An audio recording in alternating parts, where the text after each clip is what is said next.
I stepped outside, expecting the crisp morning air, but instead, I was met with the stench of rotting garbage scattered across my lawn. My stomach twisted as I took in the sight: bags torn open, food scraps smeared across the grass, and an unmistakable pattern that told me this wasn't an accident. Neighbor Karen had been dumping trash on my property again, bold as ever, treating my yard like her personal landfill.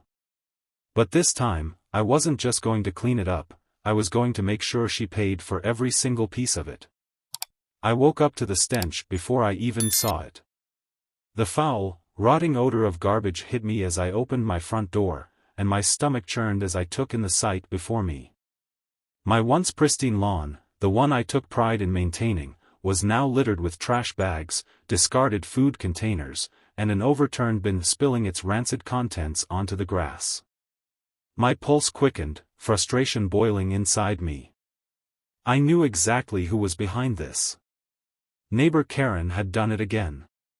For weeks, I had been dealing with this, finding bits of garbage mysteriously appearing on my property. At first, it was small things: candy wrappers, plastic bottles, crumpled newspapers, but now, it had escalated into full-blown dumping. I clenched my fists, staring at the mess, knowing that this was no accident. Karen, the self-proclaimed guardian of the neighborhood's aesthetics, had decided that my property was somehow unworthy of her high standards, and she had taken it upon herself to fix it in the most infuriating way possible. I had tolerated it for too long, hoping it would stop. But this? This was war. I grabbed a pair of gloves and a trash bag, holding my breath as I cleaned up the mess, every movement fueled by anger. It wasn't just about the inconvenience anymore. It was the sheer audacity of it. Karen lived 2 houses down, her property immaculately kept, not a blade of grass out of place, yet she had no problem using my lawn as her personal dumping ground. I had caught glimpses of her before, standing at her window, arms folded, smirking as I picked up the garbage. I had even confronted her once, only to be met with a sickly sweet smile and an innocent shrug. "Oh dear," she had said, feigning concern. "Maybe some raccoons got into the bins. You really should secure them better." That would have been believable if I hadn't seen her husband sneaking out late at night, dragging a garbage bag suspiciously close to my property line. I wasn't stupid. This wasn't some animal problem. This was deliberate. By the time I finished cleaning, my hands were shaking, not just with anger but with determination. I wasn't going to let this slide anymore. I had spent too much time ignoring it, brushing it off, thinking it wasn't worth the fight. But now, as I stood there staring at the last remnants of filth on my lawn, I knew I needed a plan. I couldn't just retaliate mindlessly, that would only play into Karen's game. No, I needed to be smarter. I needed to hit where it hurt, to make sure she understood that her actions had consequences. And that's when the idea struck me. If she wanted to treat my property like a landfill, then she could pay for its cleanup. I would document everything, keep records, and when the time was right, I would send her a bill, one she couldn't ignore. But first, I had to gather my evidence. That night, I installed security cameras, hidden but effective, aimed at every angle of my front yard. If Karen or her husband so much as tossed a candy wrapper in my direction, I would have proof. The anticipation kept me awake, heart pounding as I replayed my plan over and over in my head. I was done being the victim. Karen had made a mistake thinking she could push me around. She had no idea what was coming. The next morning, I woke up earlier than usual, my mind still fixed on my plan. The trash had been dealt with, but the real work had only just begun. I made my way to the front door, my eyes immediately scanning the lawn. It was clean, just as I had left it, but I knew it was only a matter of time before Karen struck again. My newly installed cameras were in place, discreet yet positioned perfectly to capture anything suspicious. The anticipation settled into my bones, a mix of eagerness and impatience. I needed evidence, undeniable proof that Karen was behind this. The day passed uneventfully, but as the evening stretched on, I kept a close watch on my phone, connected to the live feed from the security cameras. Hours ticked by, and just as I was about to turn in for the night, movement flickered across the screen. A shadow crept along the side of the street, slow and calculated. My pulse quickened as the figure stepped closer, dragging something bulky behind them. The dim glow of a street lamp illuminated the scene just enough to confirm what I already suspected: Karen's husband, hauling yet another trash bag toward my property. He paused, glancing around as if checking for witnesses, before casually tossing the bag onto my lawn and walking away without a second thought. A deep sense of satisfaction coursed through me as I watched it all unfold. I had them now, caught red-handed with no way to deny it. The camera footage was crystal clear, capturing every movement, every careless toss of their unwanted garbage. I replayed the clips several times, ensuring I had what I needed. The evidence was perfect, irrefutable. But I wasn't going to confront them just yet. No, that would be too easy. I needed more, needed to let them dig their own hole deeper before I struck. Over the next few days, I let the game play out, each night bringing a fresh pile of trash to my lawn. I documented everything, meticulously recording timestamps, saving video clips, even taking photos of the mess before cleaning it up.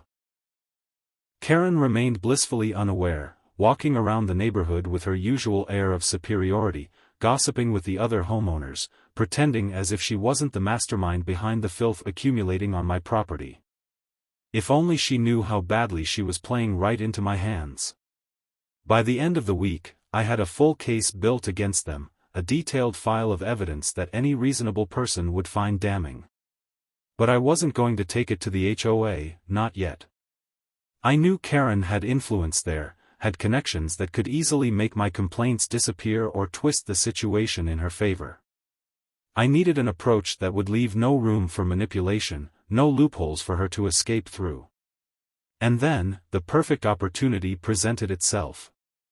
A neighborhood meeting was scheduled for the following weekend, one that Karen herself had organized to discuss community cleanliness and neighborhood standards.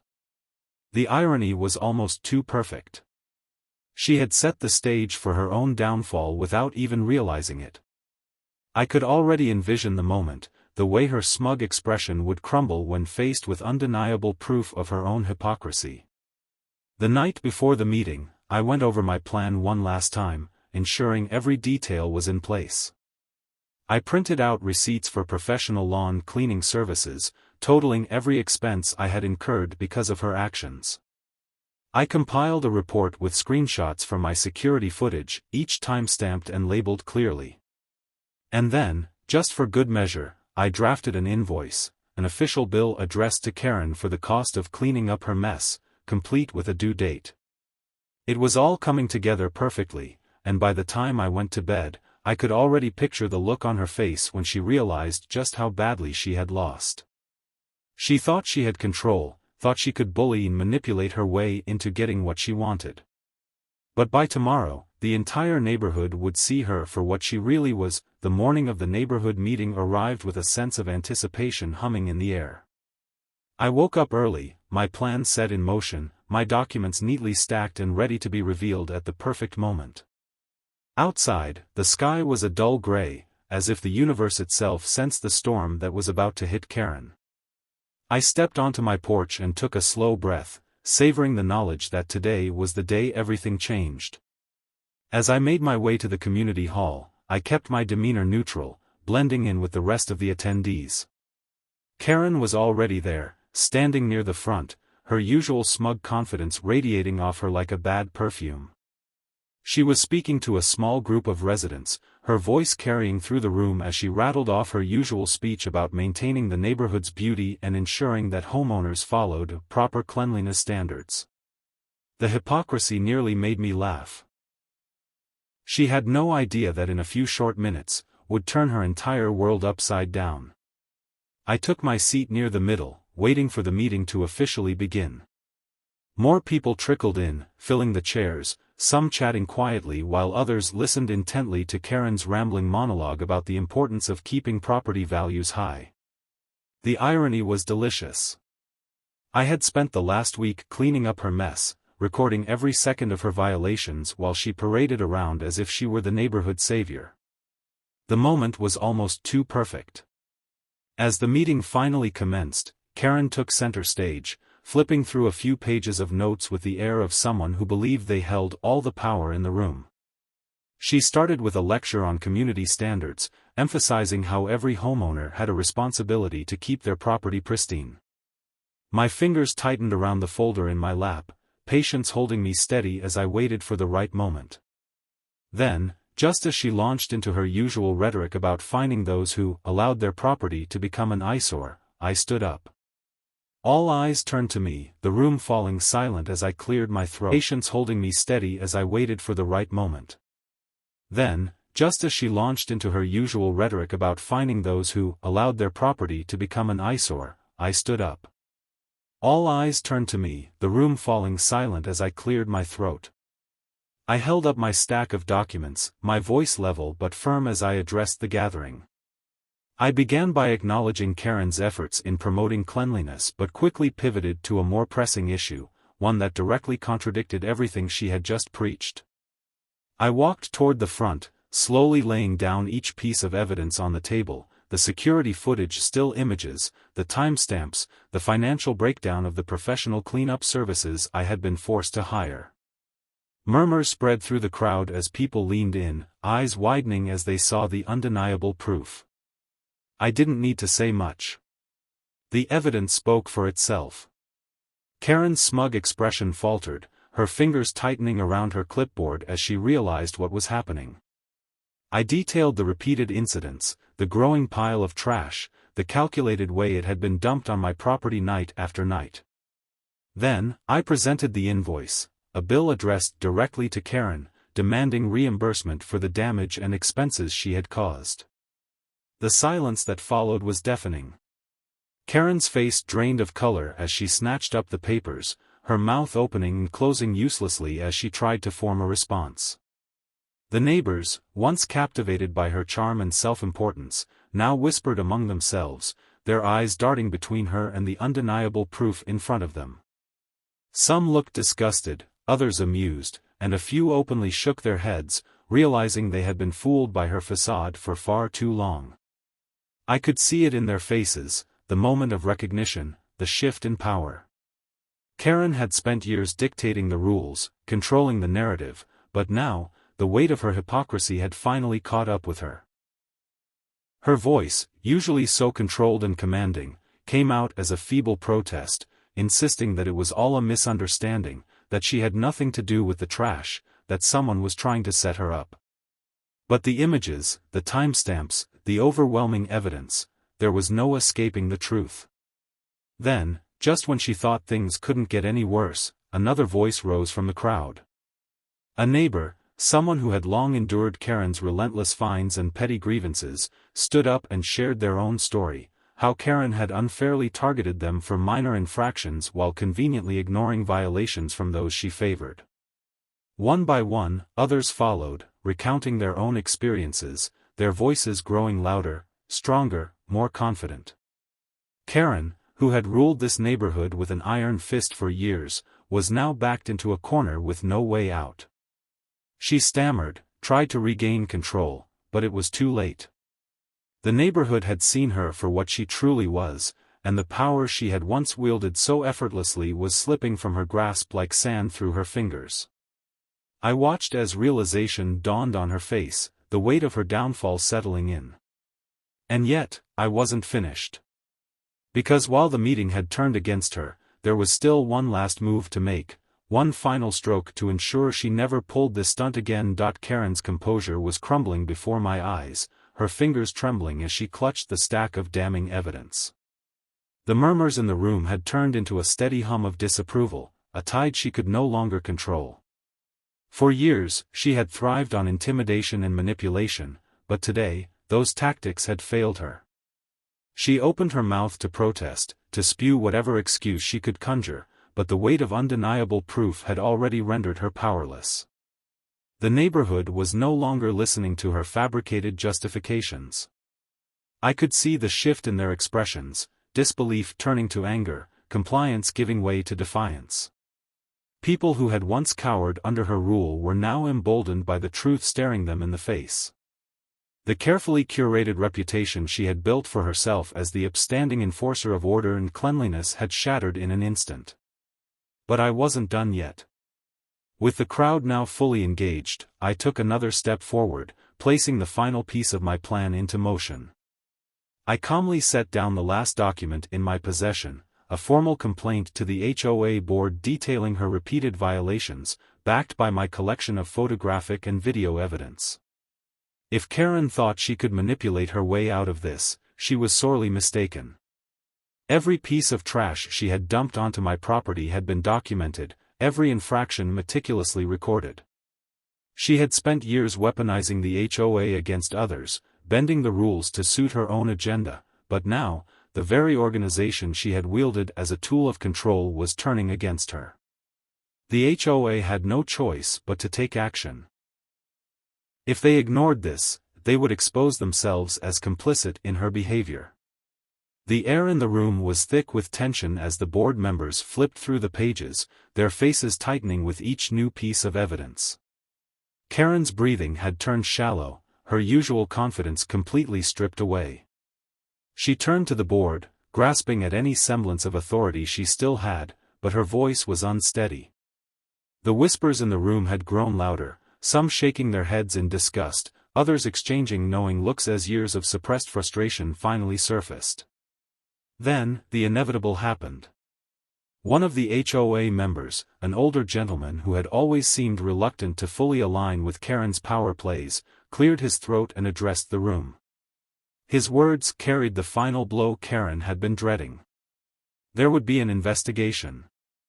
Immediate action would be taken to rectify the damage she had caused, and should the findings confirm what was already glaringly obvious, she would be formally removed from her position and fined for her repeated offenses.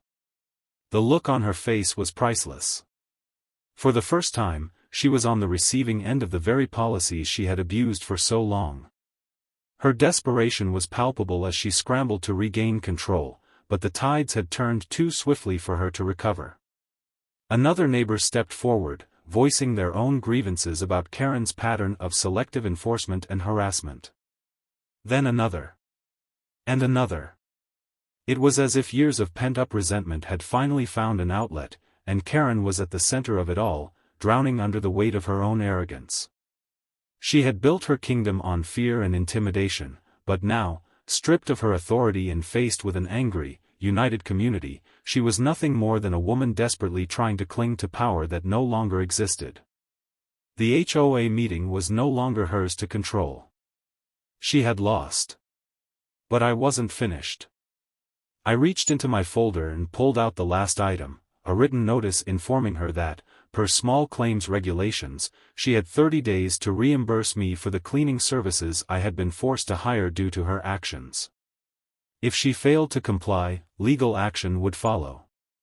Her eyes widened as she read the document, her hands gripping the paper so tightly I thought it might tear. She sputtered, shaking her head, but she knew there was no escape. The entire room had witnessed the truth unfold, and there was no more room for manipulation, no more empty threats that could undo what had just happened. The neighborhood had turned against her, the HOA was now forced to act, and her once untouchable influence had crumbled in the span of a single evening. She had been exposed in the very space where she had once ruled. The Karen who had dictated fines, imposed unreasonable rules, and wielded power over terrified homeowners was gone. What remained was a woman stripped of her control, reduced to a figure of disgrace in the eyes of the very people she had once dominated. She grabbed her purse, her movements jerky, as she stormed toward the exit. The murmurs in the room followed her, the weight of judgment heavy on her shoulders. She had arrived at this meeting thinking she would dictate the terms of neighborhood order once again. Instead, she had left humiliated, powerless, and, for the first time, facing the consequences of her own actions. But I knew this wasn't over. Karen wasn't the type to accept defeat easily. If I had learned anything from watching her operate, it was that she thrived on control. And now, that control had been ripped from her grasp. As she disappeared through the doors, I knew she would be scheming, looking for some way to claw her way back. But this time, she wouldn't find an easy path. The neighborhood had seen the truth, and I had made sure there was no way for her to twist the narrative in her favor. I had taken the first step in reclaiming my home, but the real battle had just begun. Karen wouldn't go down without a fight, and I needed to be ready for whatever she had planned next. Karen's humiliation at the HOA meeting had been absolute, but I knew better than to believe she would slink away quietly. People like her didn't admit defeat, they plotted revenge. And sure enough, it didn't take long for her to strike back. The very next morning, I woke to a fresh pile of garbage on my lawn, more deliberate than ever. This time, it wasn't just trash bags but loose debris scattered purposefully across the grass, old newspapers, fast food containers, and even an entire broken chair tossed haphazardly onto my property.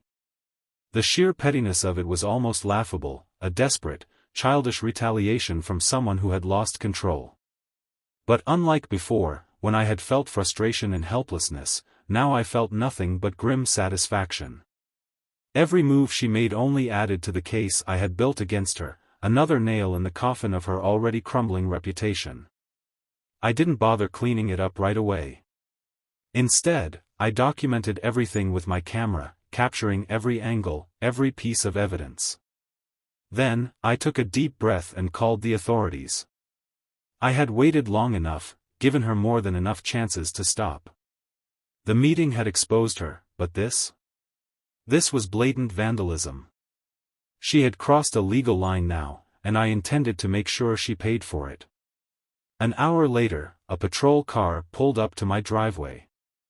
I calmly presented my collection of footage, laid out the entire history of harassment, and handed over a copy of the invoice she had ignored. The officer listened carefully, his expression growing more serious with each new piece of evidence. By the time I was done, he didn't need any convincing. He assured me that an official complaint would be filed, and that Karen would be contacted for questioning. That was all I needed. I wasn't after a dramatic confrontation, I wanted results, and this was the first step in ensuring she faced real consequences. Later that afternoon, I watched from my window as another police car arrived in front of Karen's house. She stepped outside, her arms crossed, her expression one of pure indignation as she spoke to the officer. Even from a distance, I could see the way her mouth moved in rapid protest, the way she gestured wildly as if trying to talk her way out of it. But this time, her words held no weight. She was used to getting her way through manipulation and intimidation, but neither would work now. The evidence was too overwhelming, the witnesses too many.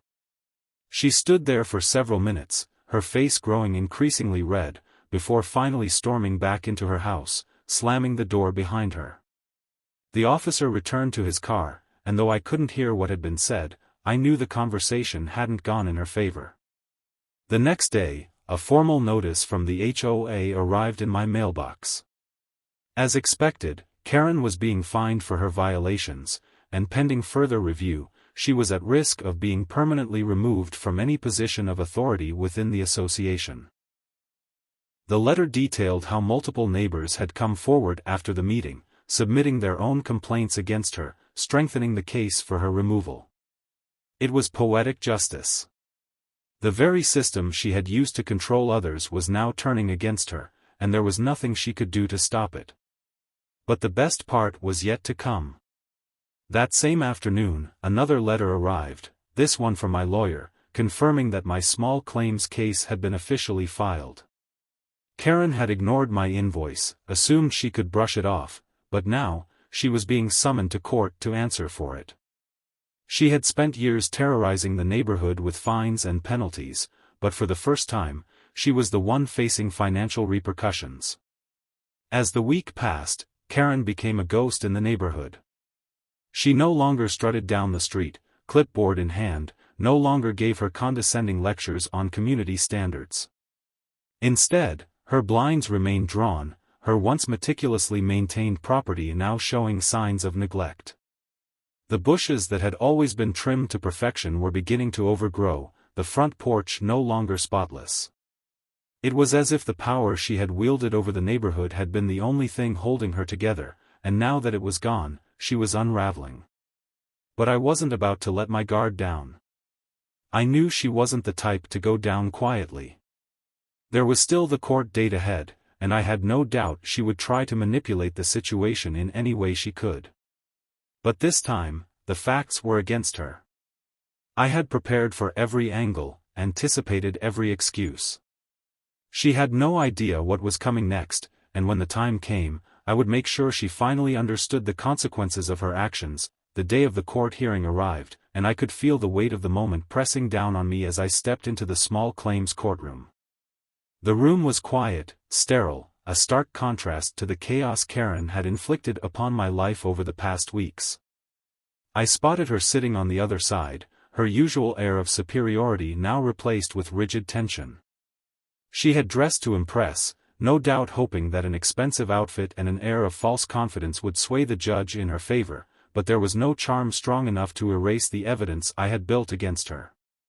As the proceedings began, the judge wasted no time, immediately diving into the details of my case. I presented my folder of documents, neatly arranged, each piece of evidence speaking louder than any argument Karen could have prepared. The timestamps on the security footage, the invoices for professional cleaning services, the repeated patterns of harassment, all of it laid out in black and white. Karen, of course, tried to deny everything. She spun excuses, claiming that I had staged the trash on my lawn, that I had tampered with the footage, that this was nothing more than a personal vendetta to tarnish her reputation. But the judge, unimpressed by her theatrics, remained focused on the facts. And the facts were undeniable. The footage alone sealed her fate. Clear, indisputable images of her husband dragging garbage bags onto my lawn, multiple instances caught from different angles, all with timestamps that coincided with my complaint timeline. It was impossible to refute. The more Karen spoke, the more she unraveled, her excuses becoming more desperate, her frustration evident as she realized she was backed into a corner with no way out. When the judge finally delivered the ruling, it was swift and absolute. Karen was found liable for the damages. She was ordered to pay the full amount I had demanded for the cleanup, along with an additional fine for violating local ordinances on illegal dumping. But it didn't stop there. The ruling also reinforced the HOA's decision to remove her from any authoritative position within the neighborhood, permanently stripping her of the power she had abused for so long. The gavel came down, and with it, the last remnants of Karen's control shattered. She sat there, motionless, staring at the judge as if hoping for some last-minute reprieve that would never come. Her reign of terror was officially over. I walked out of that courthouse with a sense of satisfaction that words couldn't fully capture. For the first time in weeks, I felt the weight lift from my shoulders, knowing that I had not only defended my home but also helped free the neighborhood from her grip. The days that followed were eerily quiet. Karen's house, once the center of the neighborhood's drama, now felt abandoned. Her car remained parked in the driveway, but she was nowhere to be seen. No more morning patrols, no more unsolicited warnings about minor infractions. It was as if she had simply faded into the background, the same way her influence had. Then, one evening, as I sat on my porch enjoying the newfound peace, I saw the moving truck pull up to Karen's house. It was unmistakable. A small part of me had expected her to dig in, to fight back, to try and reclaim some semblance of control. But instead, she had chosen to leave. The humiliation, the fines, the loss of authority, it had all been too much. As I watched movers carry boxes from her house, I felt no guilt, no second-guessing about what had happened. Karen had spent years making life miserable for others, and now, she was finally experiencing what it was like to be on the receiving end of consequences. By the end of the week, she was gone. No farewell, no dramatic exit, just an empty house where a tyrant once lived. The neighborhood, once tense and divided, seemed lighter, freer. Neighbors who had once feared speaking out now gathered freely, talking and laughing without the looming threat of Karen's interference.